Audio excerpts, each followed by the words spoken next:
So, okay, I'm at my sewing machine now, and I'm going to be sewing in this piece of flannel, wool flannel. And this is the wool interlock fabric here. So I'm just using a zigzag stitch. My length is on 3, my width is on 3, and my machine happens to be on 3 too because it's zigzag. My zigzag is 3. So I'm just going to go all the way around this. I'll back stitch a little bit at first. And this extra panel actually just serves for an extra layer inside the diaper cover. The New Zealand merino wool that I'm using for the outside color, the blush color, is a very thin wool, so I add just an extra piece of really any kind of 100% wool that will be thick enough to give it a good kind of like third layer in the wet zone. And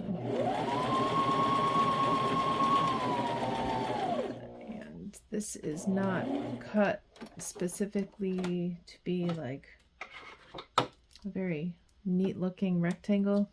I'm just going to cut this little bit off here just so we don't have any weird bumping and stuff.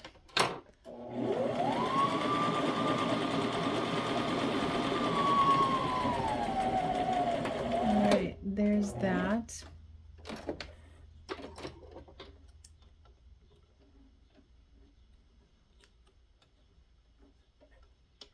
Get my thread snipped. Nope, not that one, this one. All right. And I am also, this is another new recording angle for me.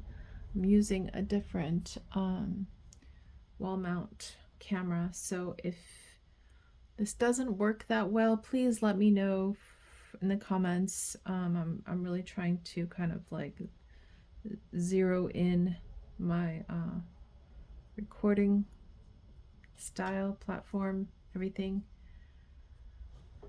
So here I have the blush merino wool, and I'm going to switch back to a straight stitch, and also I'm going to take my length down to 2.5.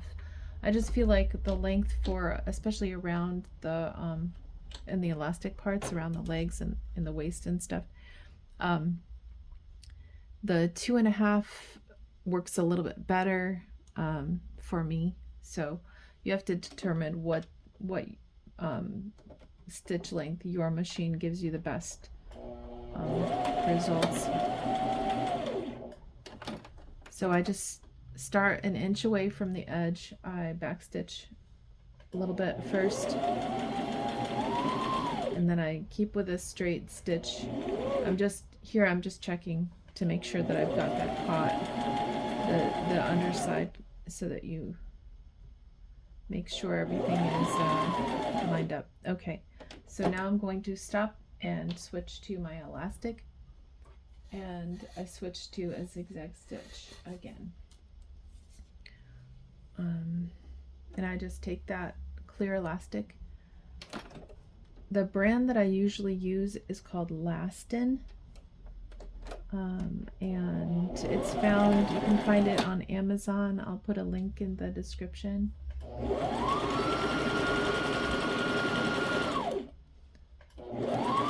So then I just stitch right over the elastic while pulling it.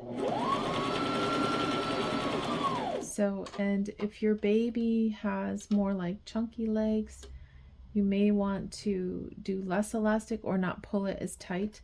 I don't pull it the full length of the elastic, I just give it a little tug. So it's kind of in the middle, in between, like what a slimmer baby would be and a chunky baby.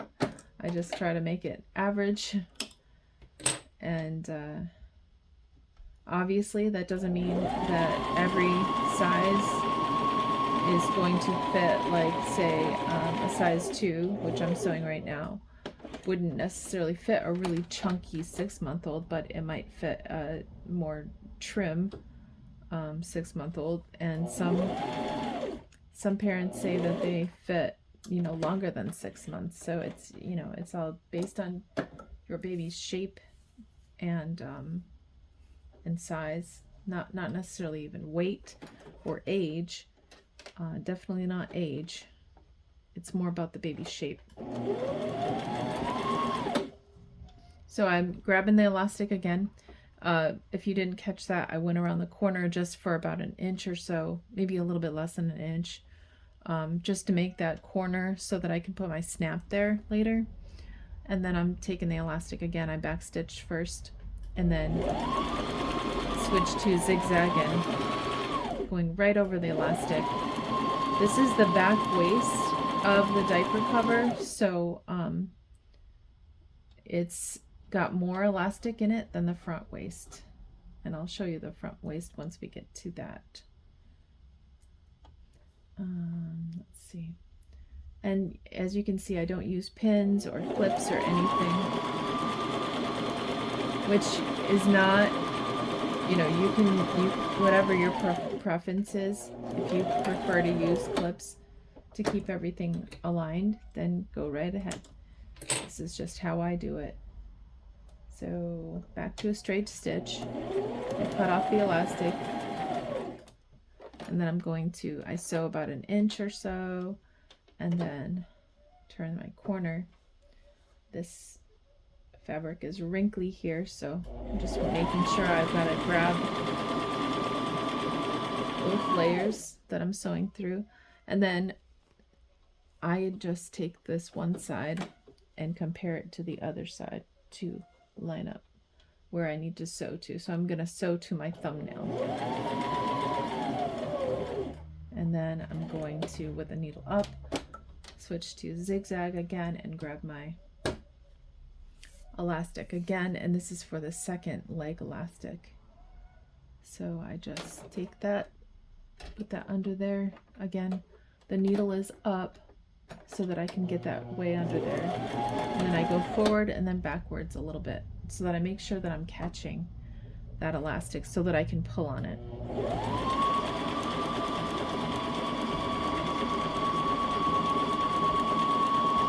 And I'm just letting the elastic kind of glide through my fingers as the presser foot is taking the fabric through, so everything's very easy. It's not like I'm not yanking on that. It's I'm not stopping the presser foot from doing anything. I'm just letting it take it and go through.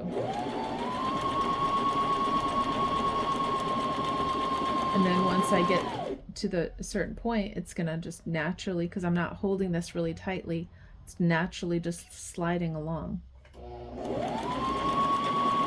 Or sometimes, you know, you can move your hand along with it, you know, but I just find it's a little quicker to just let it kind of glide through my fingers if it's a longer stretch of elastic. Then so I've just got a couple more stitches to sew, so about to here, for them to be aligned on both sides. And then I back stitch, leave the needle up, switch to straight stitch and clip my elastic, and then keep going. You might hear my chickens going off in the background because it sounds like somebody just laid an egg, and I already collected eggs today.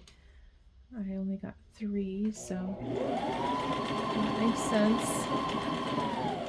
I should be getting 4 to 5 every day because one mama is still broody.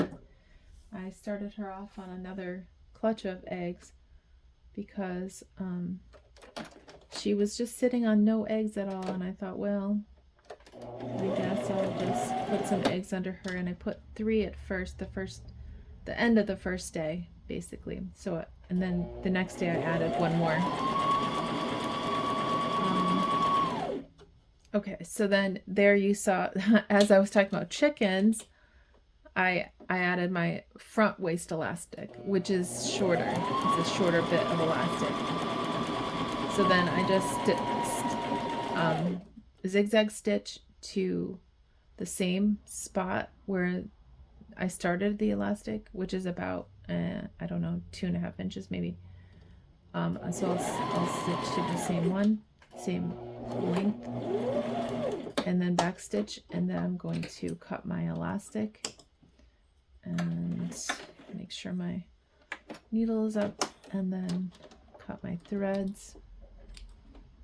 All right, and then I leave that opening. This is not stitched, as you can see, so that's where I stick my thumb in and turn it.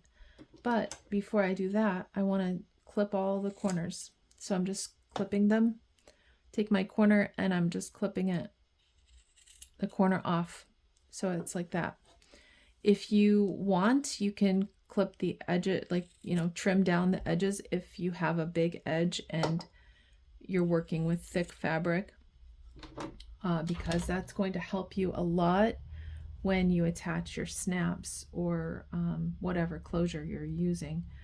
And also it helps you to turn the diaper cover and have a nice trim look, because what we're going to do now is we're going to top stitch the whole thing once we turn this inside out.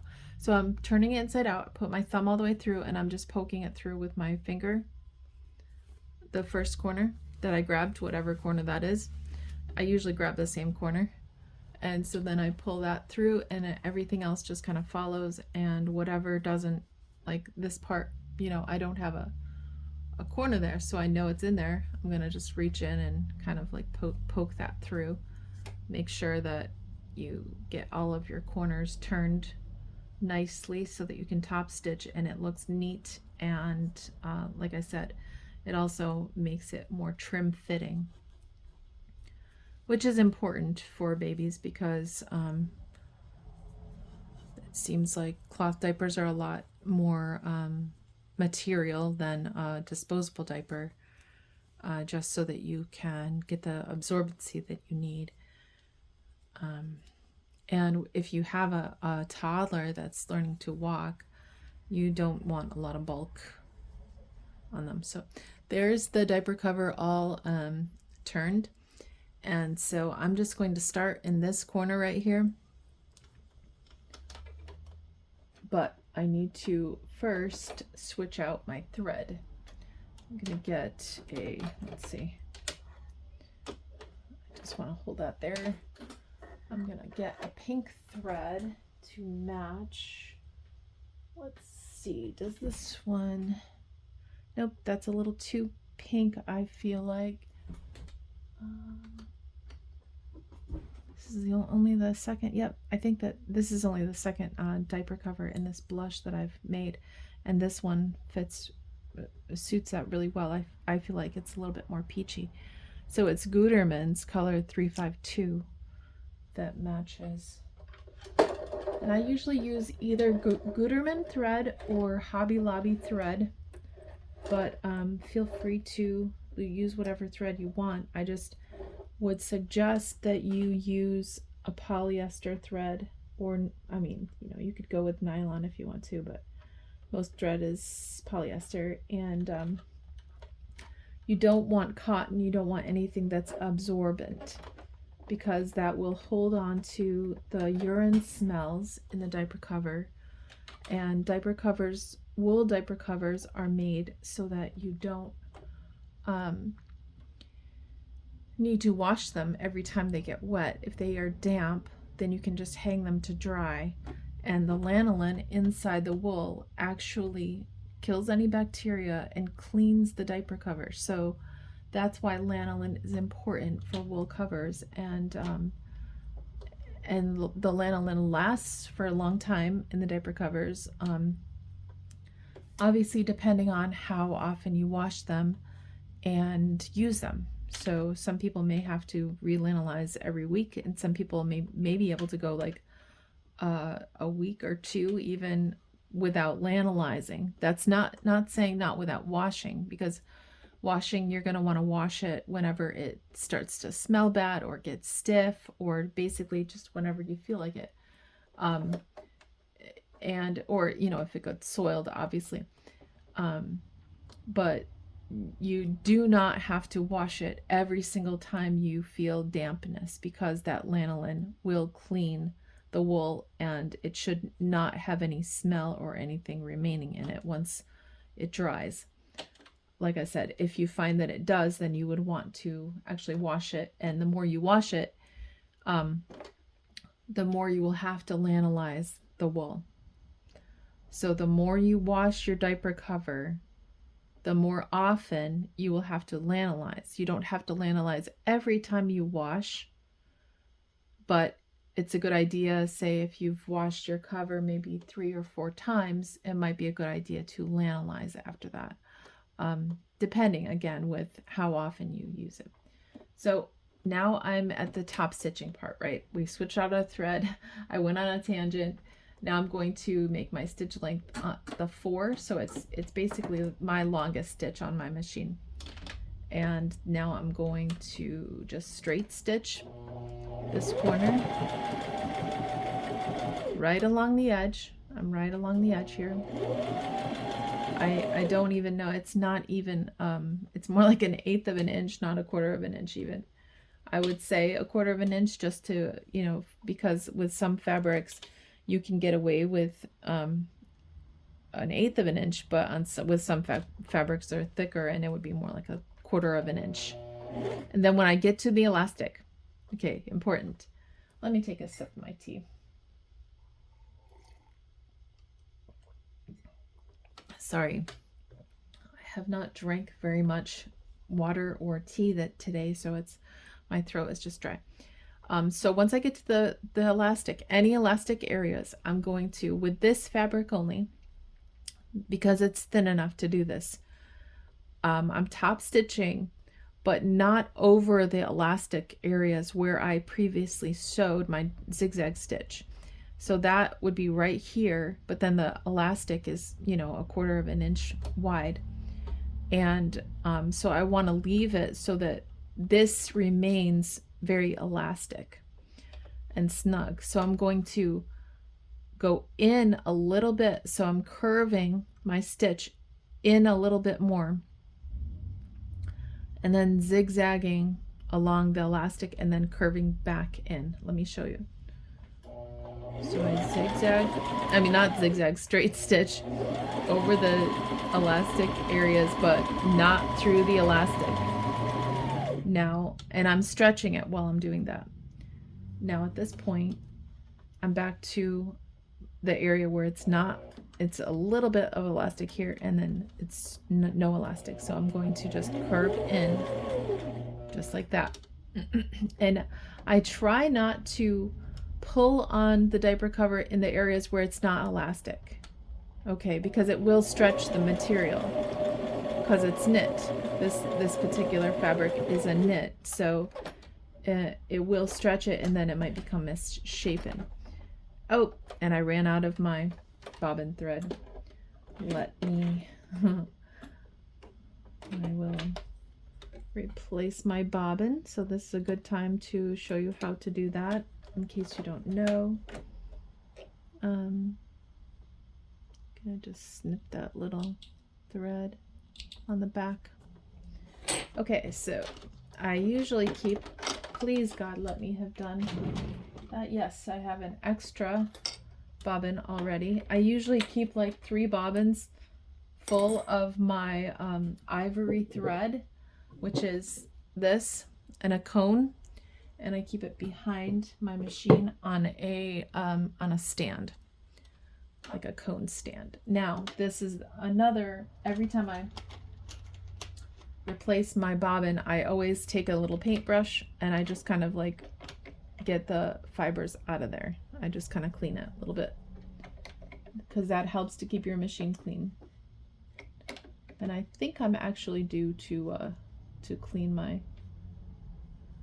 machine under the presser foot. So here is my bobbin. I'm going counterclockwise. Just for this machine, this is how you do it.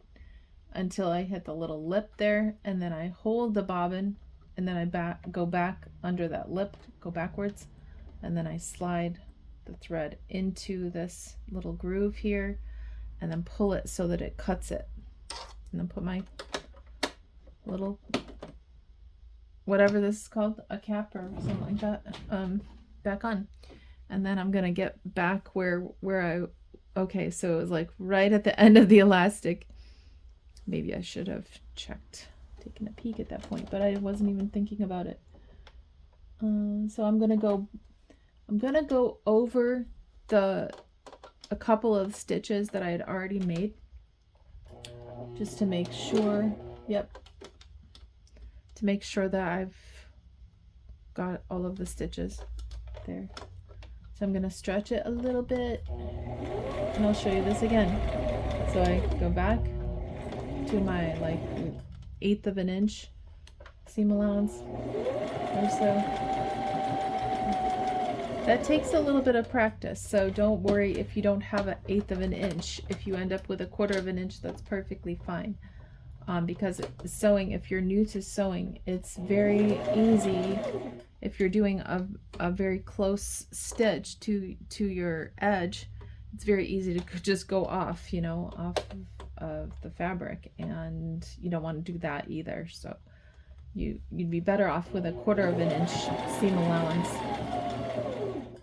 than to go off of your fabric. But do some practicing if you need it on something that doesn't matter. See, again, if you caught that, I'm stretching the elastic and then smoothing it out, and then I like went in a little bit. So I mean, it's about 1/2 an inch when I do this. It's a little bit less than 1/2 an inch sometimes, but I mean, you can just go with 1/2 an inch. Again, the type of fabric that you're using really matters quite a bit with where you're going to stitch, especially with top stitching. So now I'm just going straight here. This is the corner. This is like the back flap, kind of. All right, I'm leaving my needle down, turning the corner, and then this is where I sewed only about 1 inch or so, and then started the elastic to go all the way across, and then left about another inch on the other side. So I'm just going to go here close to the edge, 1 inch or so, and then I'm going to go in again so that I'm just curving in and stretching this elastic as I sew over it.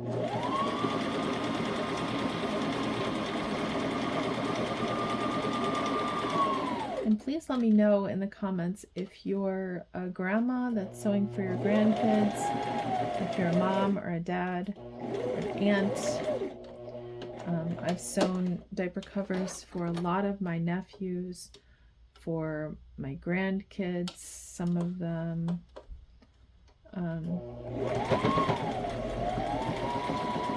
It's very fun. I would say I really enjoyed sewing for my own children, but it's fun sewing for any children, honestly. So this is the second leg. So I'm just, again, making sure everything's smooth.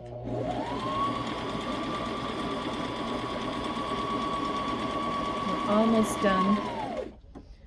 And if you are just sewing for your own children or someone else's child that you know for a gift or something, you'll be almost completely done with your diaper cover. If you want to add tags, then that's going to be another little quick step. So I get here, I go around the corner, but there's no stitching that I have to do. I just want to back stitch that little corner. And then I cut my threads.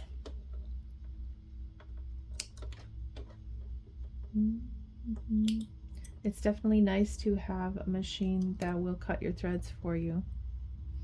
Let me just say, very nice. Okay, so This is the diaper cover, and I'm absolutely in love with this color. I forgot I've got to do get my thread from where I had to restart sewing. My bobbin ran out. I already cut this, but I'm gonna just make it real smooth. This little, so that there aren't any thread tails there.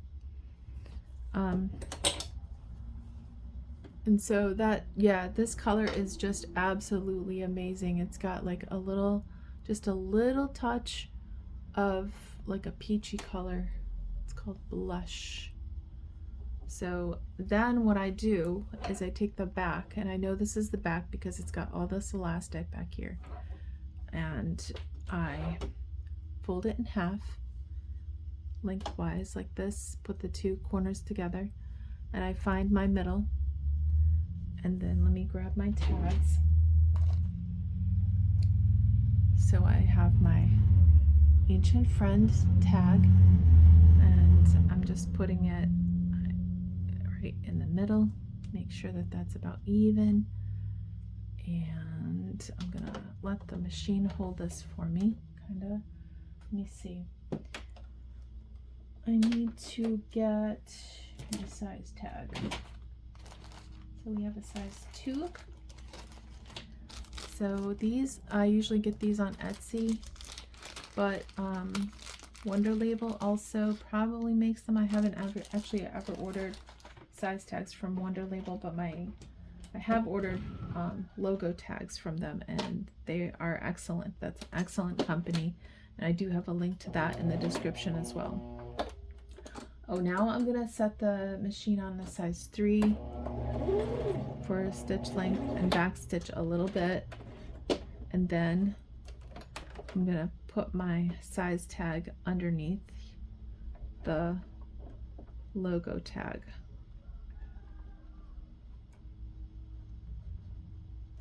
And I just kind of try to center it there, and then just straight stitch over it, back stitch a little bit. I don't clip the threads now, just scoot over to the other side and do the same thing. Okay, I'm gonna clip my threads, and then this diaper cover is done being sewn. I gotta get my, oh, my head hit the camera. Sorry about that.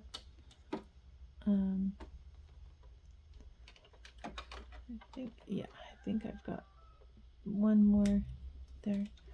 So I'm gonna clip these threads,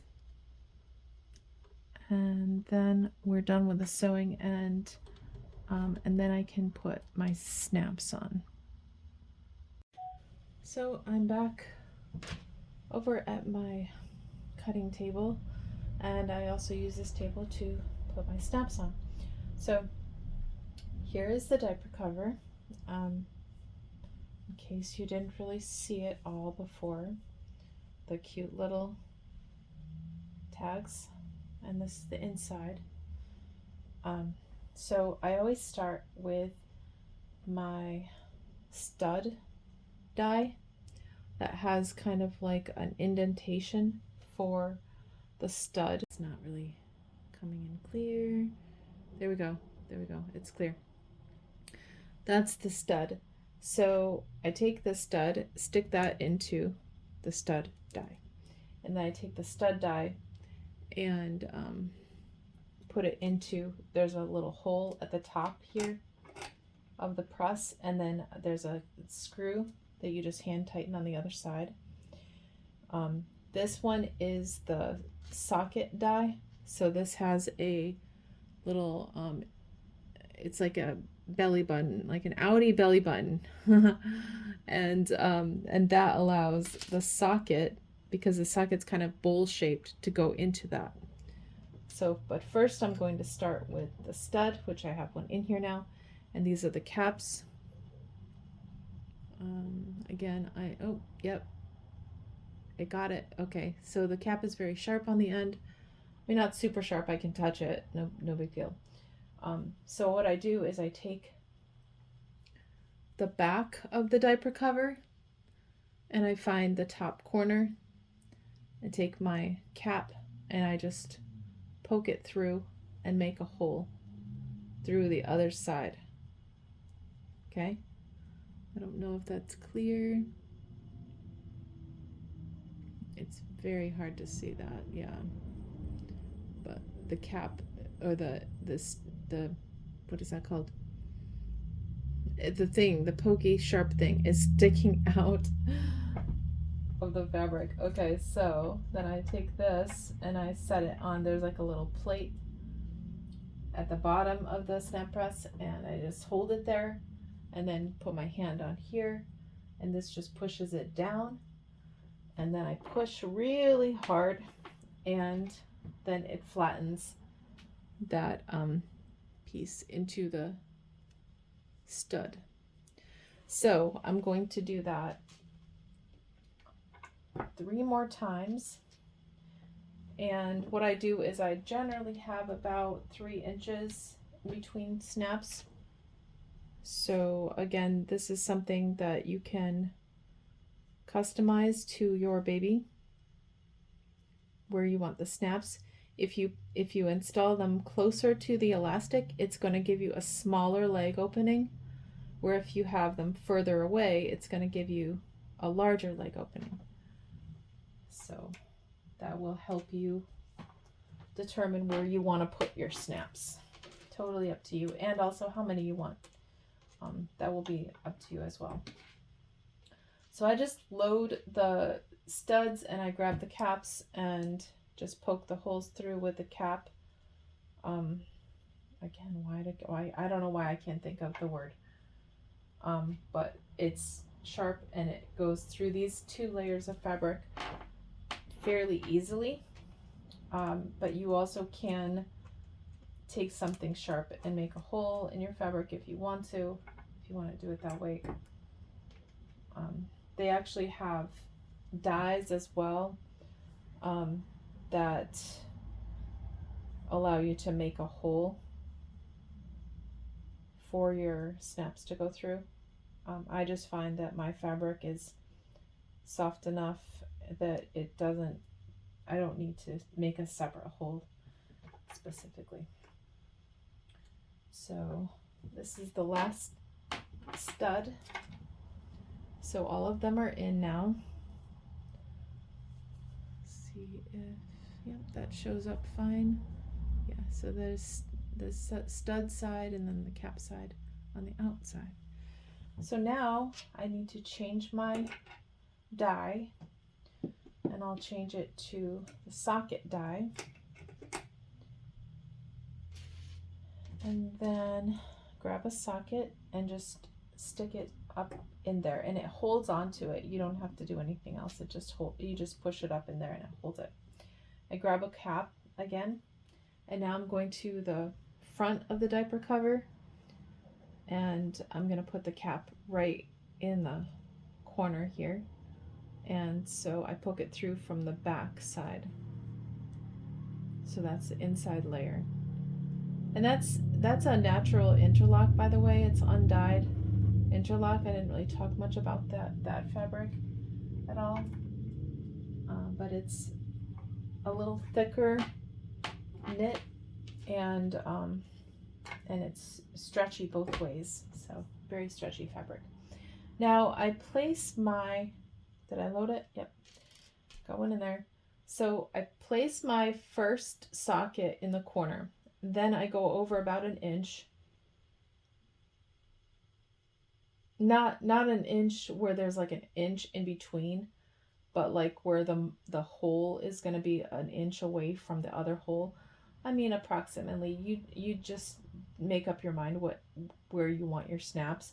You can mark them, which makes it easier to figure out where you want them. You know, you can just make even a template of where you want all your snaps and then mark it on your diaper cover. I just don't find that I need to do that after doing this for so many years.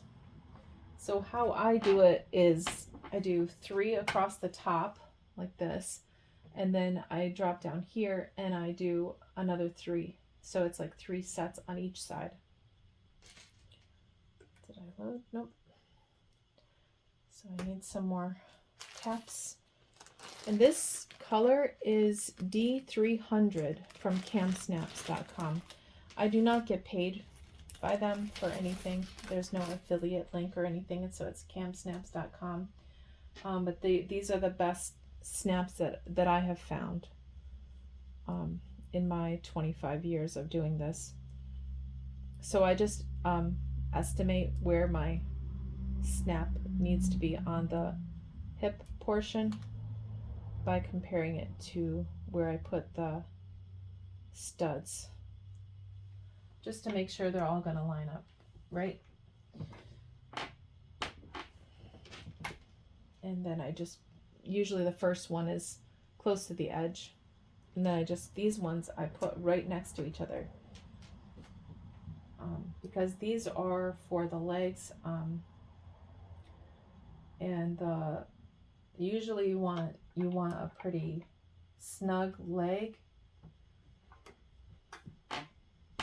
And I also find that like these sizes, it's not necessary to have snaps way over here.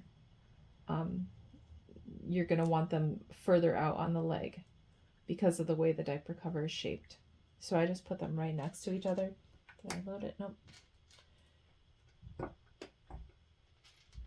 And this isn't a perfect match to this fabric, but I think it's close enough with this pink snap. It's very hard to get exact matches with thread and snaps and things like that when you have like different colors, all different colors. I mean, I've got a lot of different options for wool covers right now. So that's done on that side. Now I'm just going to finish up the other side and then come back. Well, here the diaper cover is all done. I finished up the other snaps and snapped everything up. It's ready to go in the mail. And I appreciate you watching. If you're interested in purchasing these diaper covers, my Etsy shop is Ancient Friend Shop. And if you're interested in purchasing diaper cuts so that you can sew it yourself, you'll find those kits on there as well. So thanks for watching, and I hope you learned something.